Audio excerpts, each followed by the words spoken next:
So APJ Abdul Kalam, this is based on his autobiography, that is the story of his life. This is written together with Arun Tiwari. Okay, most of you would know what he looks like. This is his picture. Of course, he's no longer with us, but let us see his full name. Avul Pakir Jainulabdin Abdul Kalam, scientist and a science administrator of the DRDO as well as with the ISRO. Also 11th President of India from 2002 to 2007. Most famously known as the Missile Man of India. And he got so many awards and honors. Among them are the Padma Bhushan in 1981, Padma Vibhushan 1990, and the Von Braun Award in 2013 from the National Space Society. From as many as 40 universities, he got 7 honorary doctorates. Doctorate is the same thing as your PhD. It is the highest degree you can hope to achieve in your academic life. I hope some of you go on to achieve that. Okay, regarding his childhood, what he starts off in this book is to give respect and appreciation to his parents. Even though his parents were not from a very rich background, he said it was a very secure childhood, both materially and emotionally. In a family, you are expected to get certain things and you will get it, you should get it. It's not just the material things, the food, the money, the clothes, etc. Even the mobile phones that you're using, laptops, whatever you're using for online class, it is provided by your parents. It's not just that, it's also the emotional support. There are times in your life when you're sad, when you're depressed, when you're upset, when you're all these times, emotional support is there when you're worried, when you're confused. So he got all this and he said it was very secure, right? It was very steady and stable childhood. Father was Jainul Abdin, was not educated, was not rich, but he didn't take it as a disadvantage. And he had great inner wisdom and was truly a generous person. Also a very practical man. Austere also means a practical man who don't spend money unnecessarily. Mother was Ashiyamma, and the book says that, this is a direct quote from the book, she fed people every day and more outsiders ate with us than all the members of our own family put together. The book also tells you certain values and qualities he inherited from the father as well as the mother. Inherited means it was passed on to him freely, without any effort on his part. It was given to him. The human qualities, that is more important. This will be lifelong in a sense. Material things, they have a certain lifespan. So here from the father he inherited honesty and self-discipline, and from the mother faith in goodness and deep kindness. Faith once again is the quality of having no doubt, absolute and 100% trust. And this also applied to his family, his 3 brothers and his 1 sister. Rameshwaram is actually Pambam Island. It's just between the peninsula of India, let's say the state of Tamil Nadu, and the island nation of Sri Lanka. So this is what the place looks like on the map. Close friends in childhood growing up in his life. These friends are Ramananda Sastri, Aravindan and Siva Prakashan. This is the old house. This is what it used to look like. It has been converted into a museum. This is what it looks like today. In 1939, the Second World War broke out. And how old was Abdul Kalam at that time? 8 years. 8 years. 8 years is correct. And that time, during the war, there was a sudden demand for these tamarind seeds. It's good for digestion, and also it has many vitamins and many minerals. For example, you would get phosphorus, magnesium, vitamin C, potassium, calcium, and amino acids. The obvious benefits are for digestion, reduction of cholesterol, and also mainly to improve your digestive system.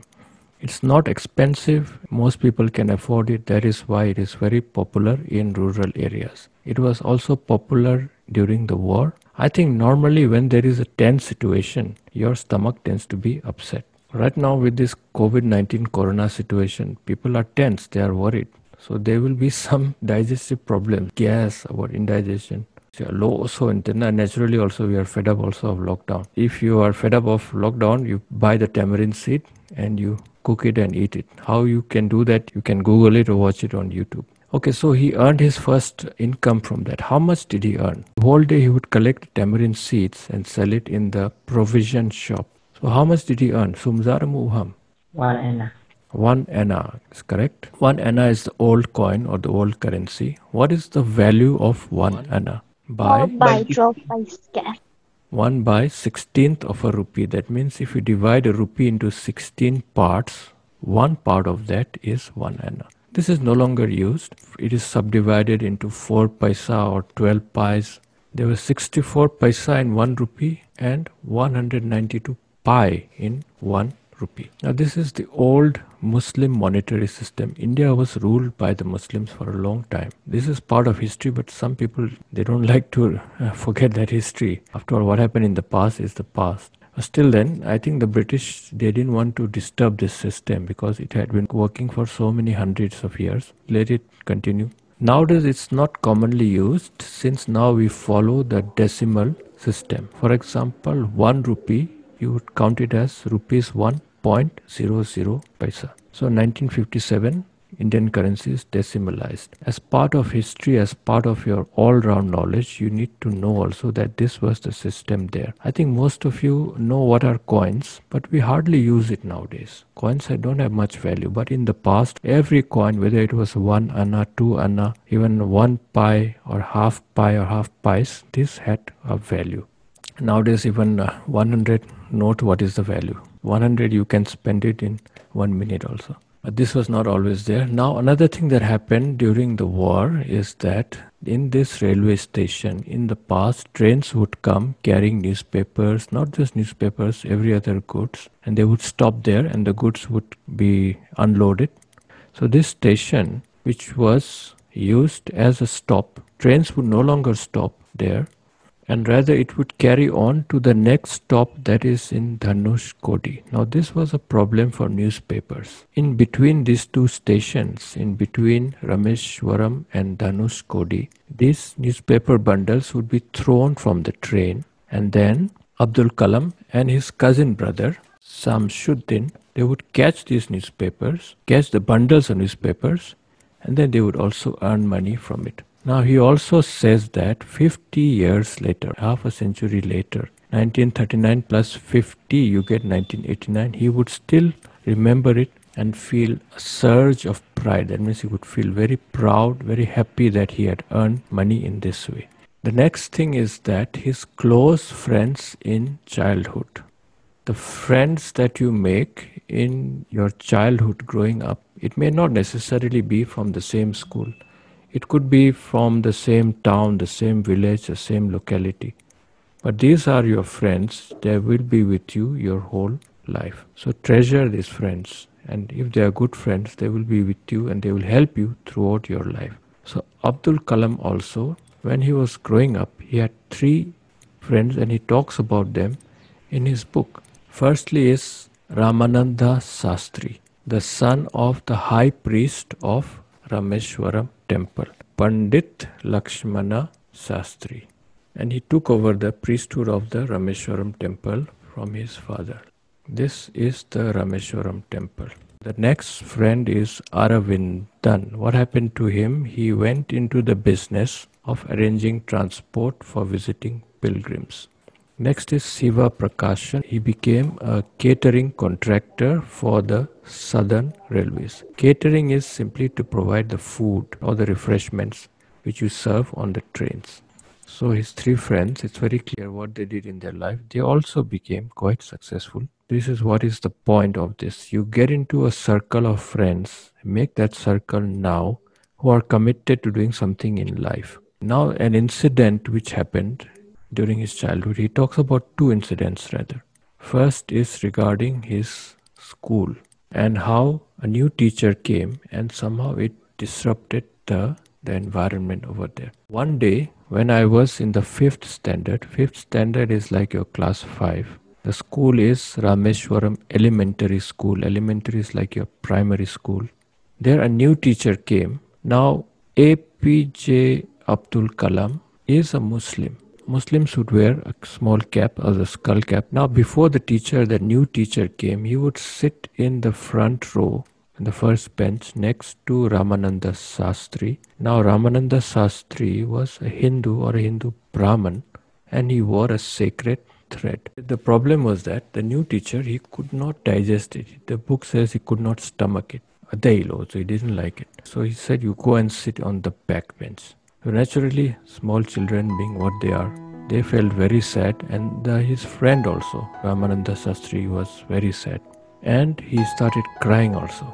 He said, the image of him weeping when I shifted to the last row left a lasting impression on me. Normally they were sitting together in the first bench, but then the teacher came and said, no, you go to sit in the last bench. So after school, we went home and told our respective parents about the incident. And Lakshmana Sastri summoned the teacher. He gave him a warning, don't spread this poison of social inequality and communal intolerance.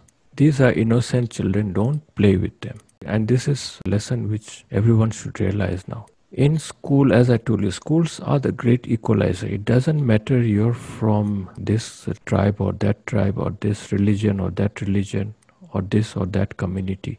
In school, you are the same. Nobody divides you. Only later on, let's say politics divides and other unnecessary small narrow-minded ideas divide you. So here he said, don't spread this poison. And poison is the right word to use, because even if it doesn't kill you, it cripples you or it blinds you. So he told the teacher, you apologize, say sorry.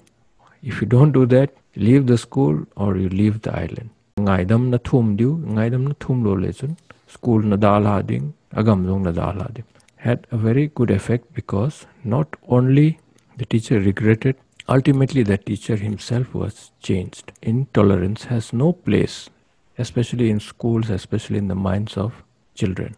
So no one should play or put unnecessary ideas that belong to this or that religion. It should not be there.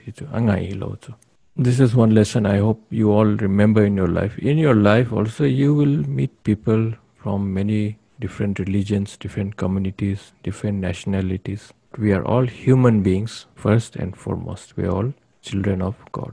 Okay, next relates to food.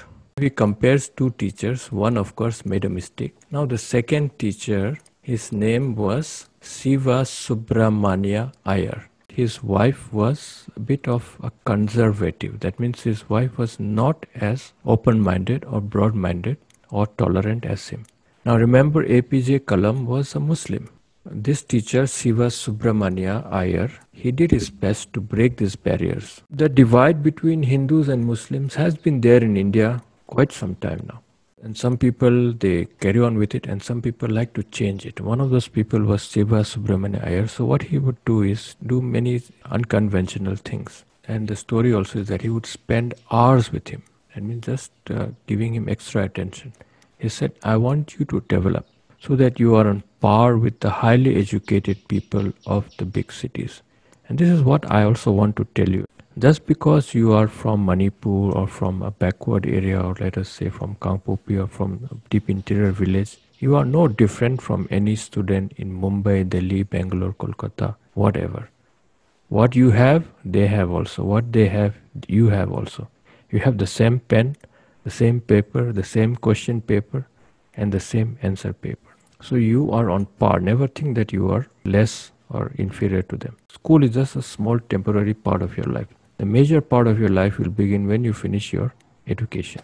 So one day this teacher invited him to his house to have food, and his wife didn't like it, and she refused to serve food in the kitchen. But what did the husband do? He didn't get angry, but instead he served with his own hands and sat down on the floor and ate food together with APJ Abdul Kalam.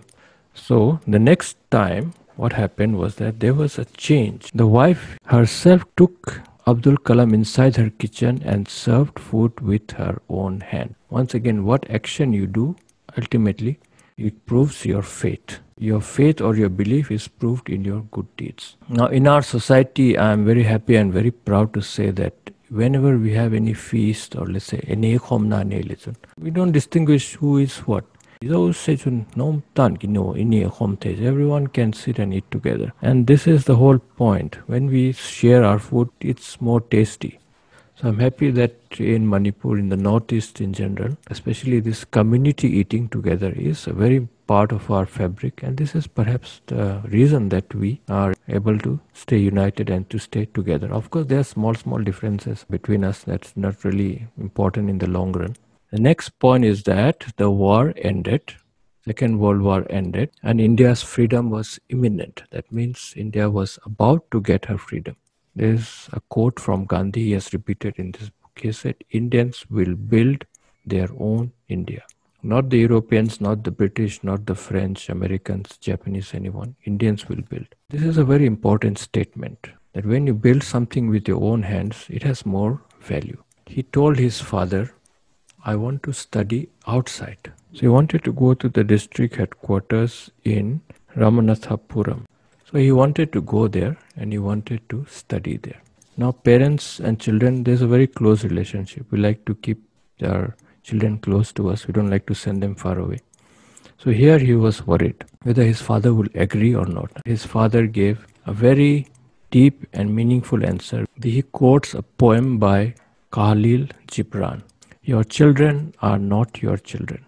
They are the sons and daughters of life's longing for itself. They come through you, but not from you.